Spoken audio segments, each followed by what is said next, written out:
Некое доживување од тие светски првенства, некоја случка, тоа би било интересно. Првото, и пошто ми беше прво 2011 година во Београд, господинот Кочо Димитрију, кој што ми беше учител, фактички на ова, првиот човек кој ги постави темелите, ми ги даде правците како што, кај да застанеш да не направиш грешка.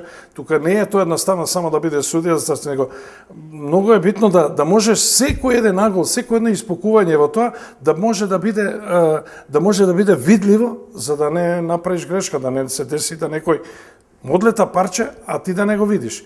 Затоа поставувањето на господинот Кочо Димитрију тоа е исто како во фудбал да направиш превид за пенал. Да. И во еден момент ми вика, ти сути го, али Алипов, остави го, јас ќе го гледам. Јас после ја разбрав работа, пошто Алипов е 2 пати олимписки победник. Не знам колку пати еден од меѓу најдобрите стрелачи во овие европски и светски првенства што има остојан. Тие се бројат, неколку се сега моментално.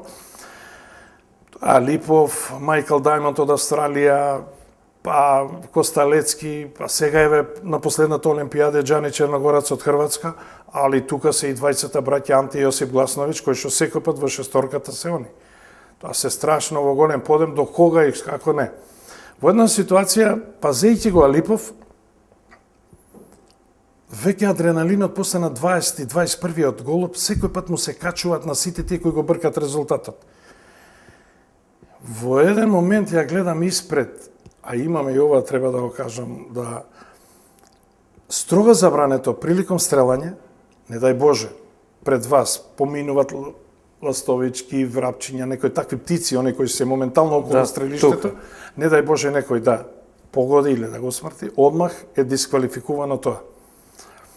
Тоа ми беше напоменато од господинот Коста Димитрију и затоа пазев многу на тие работи. Во еден момент пред самиот ров на Ковило господинот Шотре имаше многу мачки, која една од нив како дошла дојде на 20 сантими спред ровот. И тогаш дигнав рака, рекав стоп. Го зауставам. Испука број 1, број 2, на број 3 на французите рекав стоп. А се пука последниот 125 голуб. Ме види овој жирито од Тајван, вика проблем, му покажувам дека со мачката. Нема, го викна еден од луѓето кои што се внатре од организаторите и тогаш осетив една работа кога го видов кој ми кажа немој со нога, полека да избркаш. Значи ипак е љубовта према животните се покажа на некој друг начин.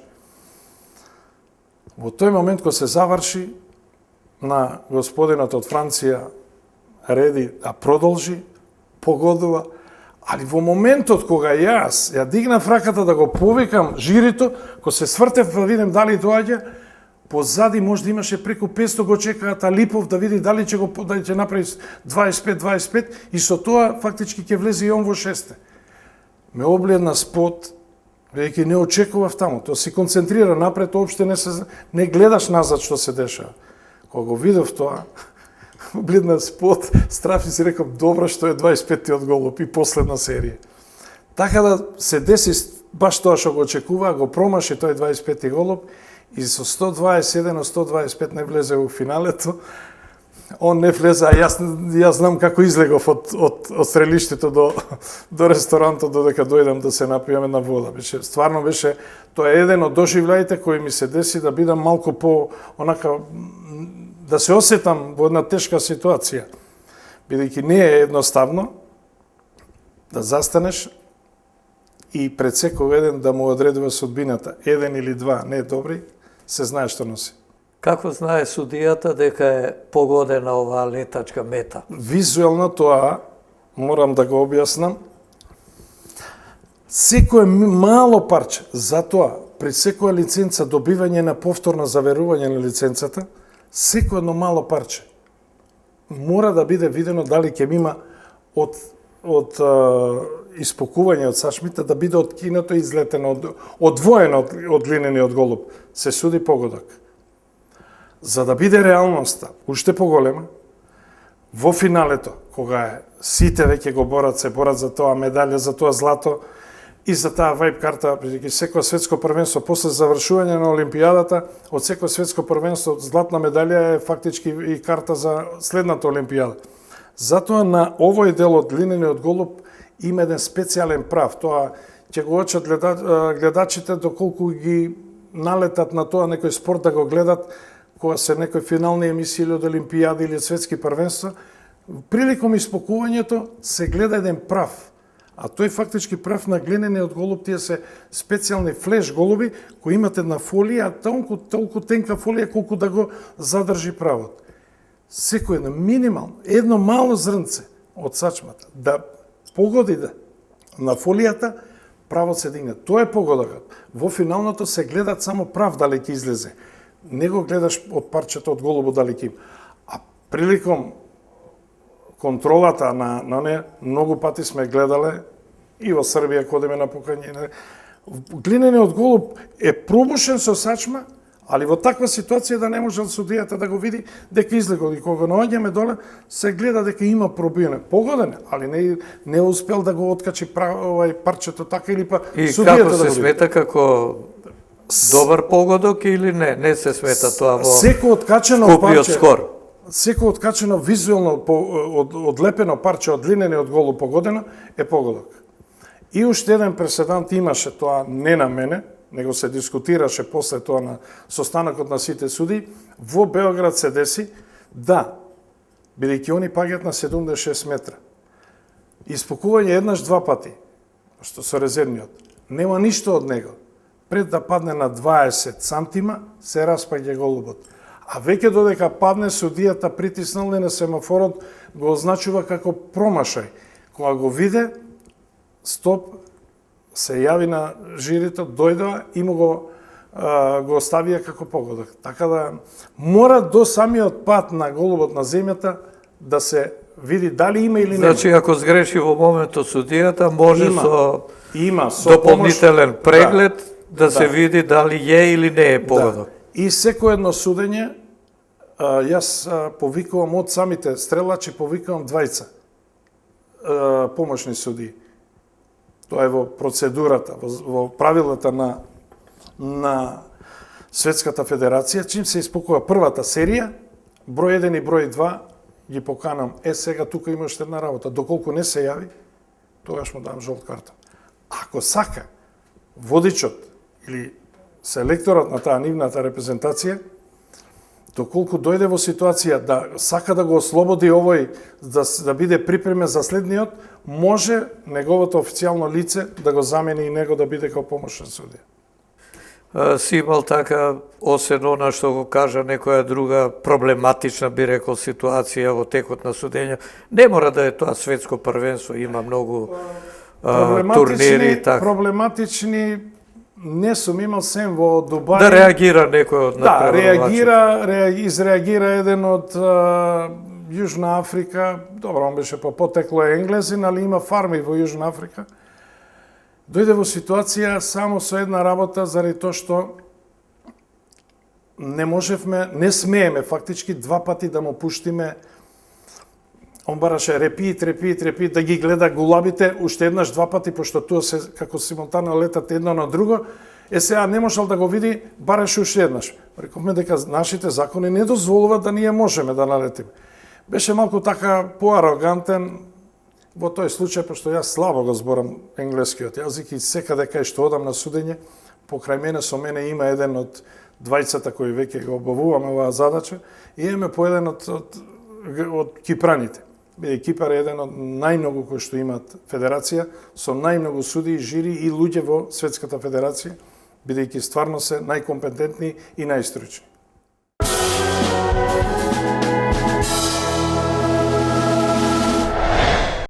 Да се вратиме на домашен терен, да се вратиме на Магнум, неговата опременост, како стоиш со тие роботи за исфрлање на летечките мети, на гулабите? За домашна тема можеме само да кажем дека моментално во Македонија Стрелачка федерација на Република Македонија некако не е баш многу заинтересирана Од кои причини не сакам да навлегувам, бидејќи не сум во некои раководни таму во тие управни одбори. Не сакам структури и не сакам многу да се плеткам околу нив.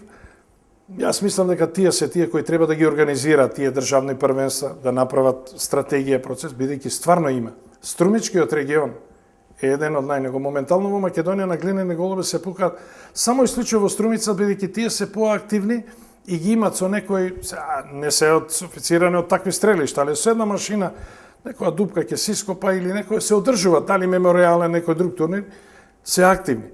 Но тоа не е за да се излезе надвор од државата, да ја представуваш државата под знаме со акредитација, има критериуми за тоа. Значи мора да се тренира на 125 голуба, а тоа е што значи? На еден таков турнир, кој излегување надвор, имате прво еден ден званичен тренинг, вториот ден е званично веќе почнува надпреварувањето, кој се пука на 75 и вториот ден на 50. Доколку успеете да влезете во тие 6 најдобри и да не сте во 6, ако веќе има резултати кои што треба да се оформат пред да се оформи тие 6 кои ќе се такмичат за медали, има шут-оф, па надпукување и така. За да некој од нас во овој момент, ако некој стварно може да се пофали, кој може да излезе надвор и да се малку изфинансира во него, тоа се неколку од нив кои што го имат искуството, како што е Јордан Христовски, Драга Репиновиќ, па и уште неколку други да ги кажеме за... Има уште некој, али прво треба финансиски, пари, обезбедување, олеснителни околности за некој, а стрелиштето е слободено, одвоено, може во секој момент. Те прашав за стрелиштето, како е опремено, роботи, колку има и како, дали ги задоволува потребите? Стрелиштето е уште на самиот почеток да работено по олимписките норми. Значи 15 робот машини, компјутерско изфрлување, преку компјутер, без компјутер не може да функционира, стандарди по шеми, до сега имаме направено уназад, од кога почнавме да работиме, максимално да секоја година имавме меѓународни преку 15 турнири. Тука пукаа преку 450 пукачи, ова стрелачи, од кои падна и некои од бившите Ју републики, падна и некои екипни рекорди, Стара Пазова, бара званично од нас да им дадеме. Се појавија новија грчки репрезентативци, олимпијци, беа тука бугарите. Па имавме час да бидеме и со господинот Джеват Хазнедар, еден од големите од Босна, човек кој што долги години, преку 50 години работеше во таа спортска федерација на Босна. Испоштувани бехме од Хрватинот, од Широки брег, Томо Мандич, па од Сента, да не кажувам на секаде кај што нашите пехари стварно се добиените пехари стоат во витрините во многу клубови. Во Солун, во Лангада 3-4 ги има. Партизан Београд во витрините на Ковилово ги има. Во Ада, во Сента има, во Стара Пазова. И да не ги набројувам сега ради... Да не прашувам дали беа задоволни или не стрелците, само тоа говори. Презадоволни и ден денеска не викат зошто не сакате да организирате, не може да организираме. Не можеме да организираме заради тоа што пак ќе кажу. Не сакам да го користам медиумот за некој да го критикувам. Али една медалја, еден пехар да не се добие од званичните институции, дали е тоа федерација, дали е тоа некој агенција за млади и спорт, и се остана на наш, нема веќе. Нема на која врата да се помолиш за да можеш спонзорство. Се е тоа оставено на... не можеме. И како издржуваш во една таква ситуација? Еве, функционира стрелиштето и... Функционира стрелиштето во моментот... Се е окей таму. Во моментот многу користат структурите на државните структури, како што е единицата за посебни единици, специјалната единица, граничната единица во последното обавување на нивните активности, вршење на тие тактички вежби што ги имаат, и она, па некаде околу 140 броја. Во пред известно време... Значи, армијата и полицијата го користи тоа. Да, и како. Според тоа може да заклучиме дека е тоа стрелиште и од стратешко значење за државата. И како е од стратешко значење, а посебно званично веќе они сакат и го званичија на некој начин меѓу нив како тренинг центар на полицијата во тој источниот район доле кај што. Значи го потреба, ќе важи за Струмица, Валандо, Гевгелија и села гранична единица. Само и ова сакам да ви го кажам дека бевме посетени. Сегашната ситуација со бегалците кај нас бе еден ден дојде австријскиот командант од Австрија, Маđарска, Чешка, Словачка, Хрватска, Словенија и Србија. Дојдоа само во посета или тренираа? Не, они дојдоа да го видат, некои од нив кои што им дозволија нивните да си имат по резервен еден-два сака, изразија желба дека и повторно ќе дојдат, доколку од наша страна им беше предложено, виде, побарајте да си направите измеѓу вас еден пријателски меѓународен турнир, а ние ќе бидеме спремни тие што ќе ви дадеме наши дипломи, па колку толку ќе купиме некоја медалја да им дадеме на крај кој ќе се заврши целова голгота околу овие со бегалците кои ќе се отат еден ден од тука, во нив ќе имат некој во нивните витрини или во нивните соби ќе ги краси со некоја медалја која ја добиле од Магнум или ја добиле од тој дел. И сега, каде се свртени твоите погледи? Имаш маки, имаш тешкоти, се сам финансираш, на само финансирање си, продолжуваш и натаму. Не случајно од 96-97 година, првата лиценца која почнав да судам, која добив, не застанав, него условите, здравствените услови, бидејќи кај ние сме, нема година на старост, сега повторно ја добив лиценцата.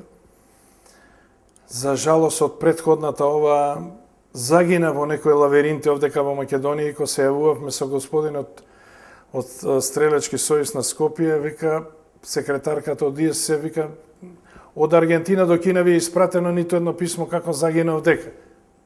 Јас не можам тоа сега да тврдам каде, што и како, и затоа сега ги добивам преку господинот од Кипар, председателот Петр Кирицис, бидејќи како одам во Китар, сега бев во февруар месец на судење пак, требаше за Баку да се оди, но некои услови, малку страв преовлада, малку некои други работи, со оваа ситуацијата го откажав. Сега за оваа година после Олимпијата завршува, само имаме уште еден голем турнир кај што ќе дојдат многу на меморијалниот турнир Милан Шотра во Београд, и тоа е голем гранд при кај што се јавуват и турците, и русите, и бугарите.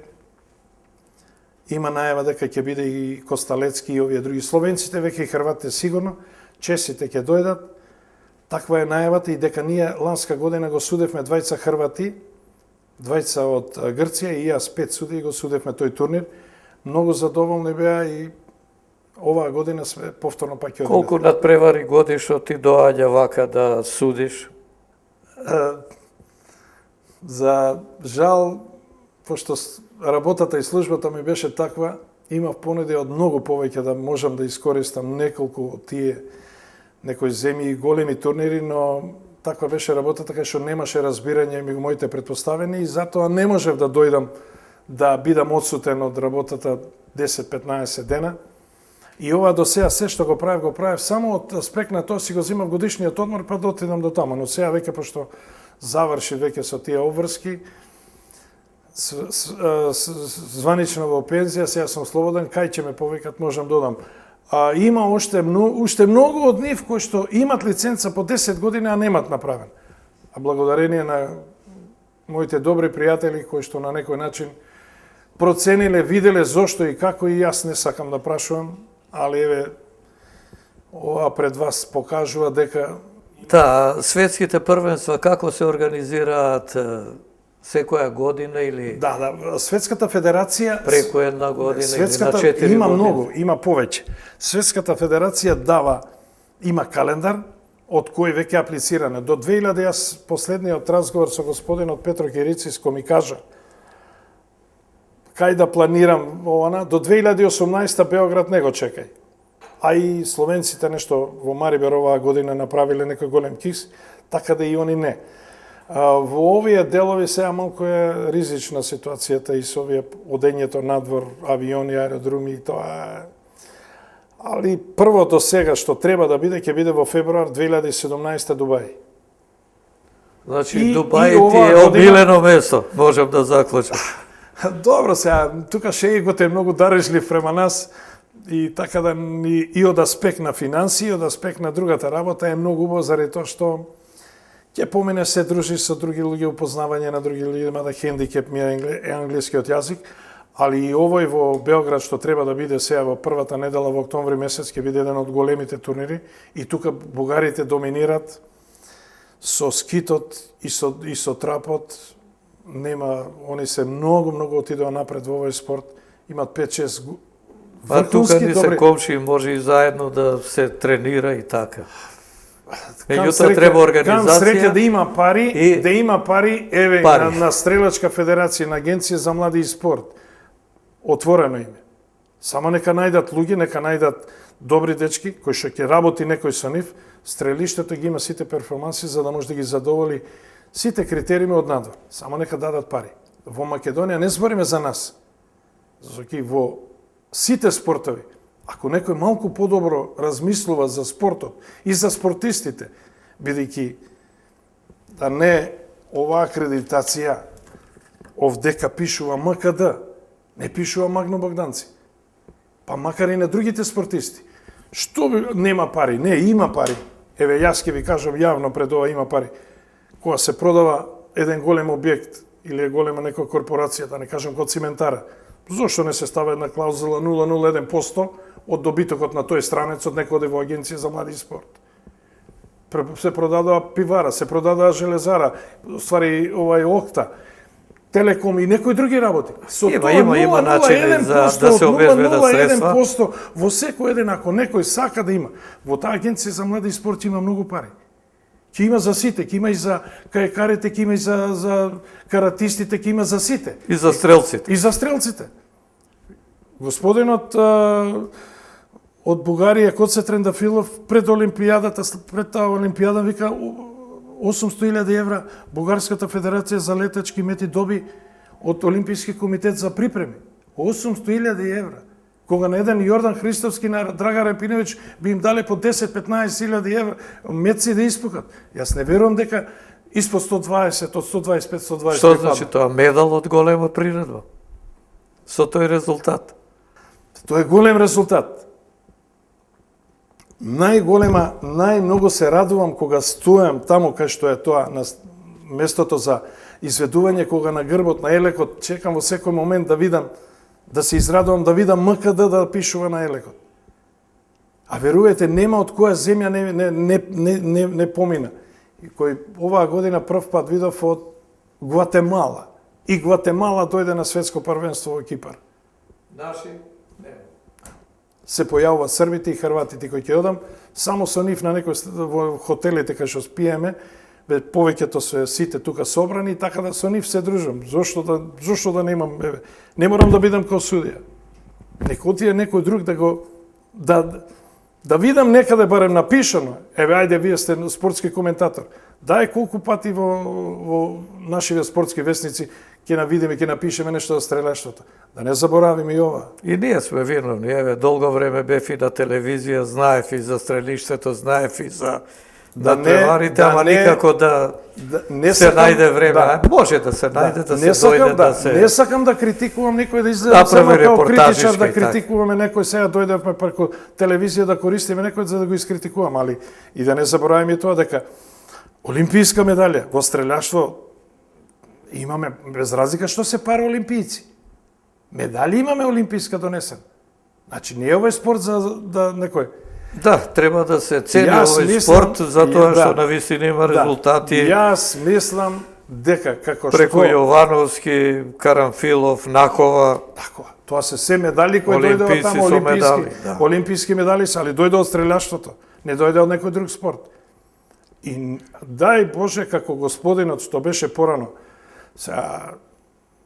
Јас сум спортиста, политика не сакам да мешам, ниту сакам да во некои такви работи да ставиме политиката со спортот или во некој исти кош. Али дај Боже да биде како господинот Ристо Мицков кој беше председател на сите беа задоволни. Сега во федерацијата јас верувам дека и на нив им е тешко што немат пари. Зошто ќе слушам се тужат, се карат, овој должи, тој должи, блокирани сметки. Вистина е и тоа дека стварно немат и они некој поголема широк фонд на пари кој што може да се даде. Ама нека се реши една за секој пат таа работа. Како успеваш да обстоиш со стрелиштето и тоа е трошок? Сами. Трошок, одржување и тоа се сами, ние сме тројца. Се скратено од тебе, од мене, од джеповите и тоа е до сега и затоа немаме профит, немаме ништо донесено за да можеме барем за одржување. Струја сами плаќаме. Добро, тебе те знам уште од давнешни години. Скромен си и кога те поканив да учествуваш во оваа емисија за спортските легенди, ми викаш, абе Зоки, не сум легенда е, како не си кога единствен меѓународен судија од Македонија кој оди на тие надпревари да суди, ја представува Македонија, тоа е едно. Второ, беше водач на првата наша репрезентација на еден меѓународен надпревар и тоа влегува во историјата. Постојано си присутен и постојано преку тебе се споменува и името на нашата држава, па според тоа мислам дека заслужено се најде и ти во оваа емисија, почитувани гледачи. Тоа беше Ристо Попов, популарно наречен таму во јужните наши краишта Иице и Ицко, човек кој го посвети својот живот на еден убав спорт и аристократски спорт, би рекол, стрелање на летечки мети или пак глинени гулаби.